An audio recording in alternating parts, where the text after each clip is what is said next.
Hi guys, it's SimLicy here, so welcome to another part of my starter home series where I am going through and furnishing each of my starter homes for my save file. So my starter homes in my save file are empty houses essentially that have, of course, the exterior shell, the floor plan, they have the flooring, the wallpaper, the landscaping, and the appliances and counters. I wanted it to be like move-in ready homes is basically my idea for my starter houses. So they're all under 20,000 simoleons. This is the one in the world of Forgotten Hollow, so it's the vampire starter house, and I had so much fun decorating this home. Way more fun than I ever thought I was going to have, but this has been, I think, the funnest starter house I've decorated so far. I think it's just, I don't know, it's so different, and I just really enjoyed the interior. I think, because I've mentioned this before, I've mentioned how I don't really like building vampire homes, and vampires in general just aren't my favorite in the game. I think a lot of the items that came with the pack are really cool, and I think the reason I haven't enjoyed building them so much is because of the exteriors. I think building in this world in general is just kind of difficult for me because the landscaping and a lot of the plants just don't really look that good here, and I find the exteriors a bit difficult. But the interiors are super fun, and I loved this interior so much. I used, of course, a ton of stuff that came with vampires, but also Realm of Magic too. That came in really handy. And my idea for the sim living here, I did imagine that they're a single sim because this is a one bedroom. You could, of course, have a couple. Maybe if you do some rearranging with the floor plan, you could have a second bedroom and have yeah, like a family home or something. But I just imagined that like a single lady vampire lived here and she plays her piano. I created this piano, by the way, you guys, using the keyboard from City Living and a couple of side tables from Cats and Dogs, and I think it looks so good. I did this before when I built the Griswold's family home from Christmas Vacation back at Christmas time, but I had the top flipped around and I didn't think it looked that good, and I've been meaning for ages to try it again with the cabinet like turned around, and I think it looks so good. It actually looks pretty realistic. I really want like a stand-up piano in the game, and so it's always kind of frustrating that we don't have one because the grand pianos and the organ, they just don't really fit in a lot of builds, especially in a build this small. But this totally worked. I definitely play tested it to make sure it works, and yeah, everything functioned just as it should. It looks a little bit weird because of course the keyboard kind of lights up a little bit and looks very like new and electronic rather than like a traditional piano, but for me it doesn't bother me so much. I still think it looks so good, and I loved the clutter on the top, and just like the overall like vibe of this build for me was super fun. So hopefully you guys are going to like it too. I do want to mention though the urn that I placed on top of the fireplace. You may have noticed that I placed it up here for just a moment, and then I went to delete it and it wouldn't delete. It is a debug object, and I decided to use it anyways because I liked the way it looked so much. So it's that urn right there on top of the fireplace. You can't delete it. You can move it and you could hide it somewhere if you don't like it and if you want to redecorate, but unfortunately it can't be deleted. So I hope that's not too big of a problem for some of you guys, but I thought it looked really nice and it was kind of worth it to me that it doesn't delete. So I mean, you could just hide it in the bushes. You could hide it in the attic, or you know, I think it could be hidden somewhere, so it's not too big of a deal in my opinion. So yeah, hopefully it isn't to you guys, but here I'm just adding some artwork to the living room, and I think that's basically it. I just really love the living room so much. I'm so happy that I started with it because it just really spurred on like the whole theme of this entire build, and I think it really made it come together. But over here is going to be the kitchen and dining room. So yeah, since there's no actual dining space, I just put the dining table here in the center of the kitchen, and that was my plan originally while building this because I thought the kitchen was quite big, so I think you would probably just have your dining table right here in the middle of the kitchen, and I went with a round one with 3 chairs instead of like putting the full chairs around it because I thought that looked kind of nice. And I decided not to switch out these old counters. I use these counters when building it because they're really cheap. They came with City Living, so they're the cheapest counters because they're the dirty grungy ones. And I decided not to replace them because I liked the character that they brought. But of course, if you wanted to upgrade this build, I think the ones from Vampires would look really nice, or just some like black base game ones, like those traditional ones that we have, would look really nice too.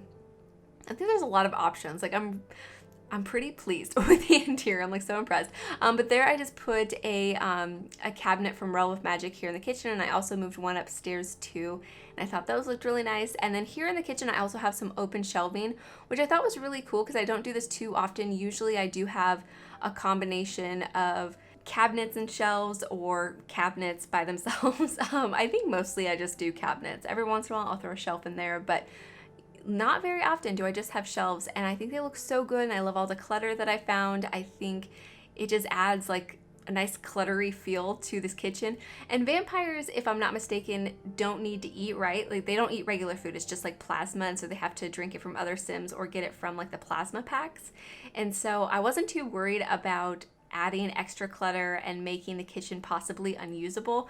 If you do want to use the kitchen though for whatever reason and it's not working, that jar on the corner cabinet, I would probably just delete that or move it a little bit closer to the wall, and then everything should work fine because your Sims can use the corner counters to do all of their cooking and chopping and all that kind of stuff. So yeah, I don't think it should be too big of a deal. Of course, you could delete the teapot too and that urn I put next to it. But either way, here I'm just hanging up a wall tapestry, and I also used that really cool statue that we got from Vampires, and next to it I have a broom that came from Realm of Magic. So of course that's a broom that your Sims can fly with if they're spellcasters, but I thought it looked like a really cool old broom that maybe you would see in a house like this. And I also didn't include a TV or a computer. I don't think a Sim living here would be too concerned with electronics. Like I feel like they'd be doing plenty of other things, and so yeah, I decided not to go with that. But of course, that's an easy fix if you decide you want a TV or maybe a laptop in their inventory or something. But up here on the landing, I have this really cool chandelier, and you will also notice that I didn't delete the cobwebs. I placed the cobwebs here originally just to make the house feel like it's been empty for a while, but I liked the way they looked, and so I decided to keep them. Yeah, so hopefully you guys don't mind those, but I thought that was kind of cool, especially in the chandeliers, just to have a bit of extra like character and decoration.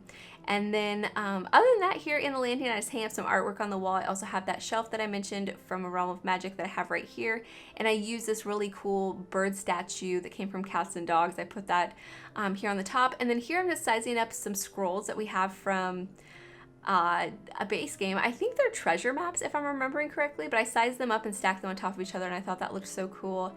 And then other than that, I just put like a corner shelf here in the corner, and then a couple of these radiator heaters, and then a painting, and I think that's like all I have here in the hallway. It's really not that exciting or probably that interesting, but I thought it looked nice, and I thought it filled in the space really well. And then over here is going to be the bathroom. Again, I don't think bathrooms are that necessary for vampires because I don't think they use the toilet. So maybe they need to shower though. I think they do need to shower but not go to the toilet. I really don't know, so I don't know why I'm pretending that I even do. So let me know all about vampires in the comments because I really have no clue how they work. But that was a bathroom. It came together really quickly. It's very simply decorated. And then over here is going to be the bedroom. So it's the only one in the build like I mentioned. I decided to go with this bed that came from Discovery University. I thought it actually looked really nice, and I loved the black and the gray. I thought it suited this build. I wish I had like maybe like a purpley tint to it. I was really wanting to bring in some purple because I used kind of like a purpley burgundy color in the living room, and I was trying to kind of bring pops of that throughout the build. But for the bedroom, it really wasn't working, so it's very dark, but it doesn't really bother me. I still think it looks nice. And as you can see, this bird statue that I'm using, it's having a weird shadow that goes through the wall, and I tried to fix it, and honestly, it's only from like a couple of angles, so it does disappear at some point, so hopefully it doesn't bother you guys too much. I did try to fix it, but for me, the bird statue was worth the shadow being there sometimes. But in here, I do get a bookcase, this really cool chair that we got from Vampires. And then other than that, I do hang up some artwork. And then I also use that really cool lamp that we got from Realm of Magic. So definitely a lot of Realm of Magic in here. If you don't have that pack, then yeah, I don't know. If you're really into vampires, I definitely think you should get Realm of Magic because they complement each other so well. So I would definitely recommend, if you're into that pack, yeah, get Realm of Magic because they go so well together.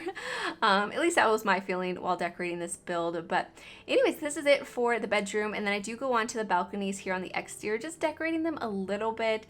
It's nothing too crazy because I just didn't really see them spending too much time outside because of course vampires can get burned by the sun, so I just don't really see them spending too much time outside, and that's why the landscaping is probably so overgrown and dead everywhere in this world. But there's a chest table and then a couple of planter boxes, and then yeah, that's basically it for the build. So I hope you guys have enjoyed this one, and I hope you guys do enjoy the screenshots. So thank you so much for watching, and please leave any comments or suggestions you have, and I'll talk to you guys soon. Bye!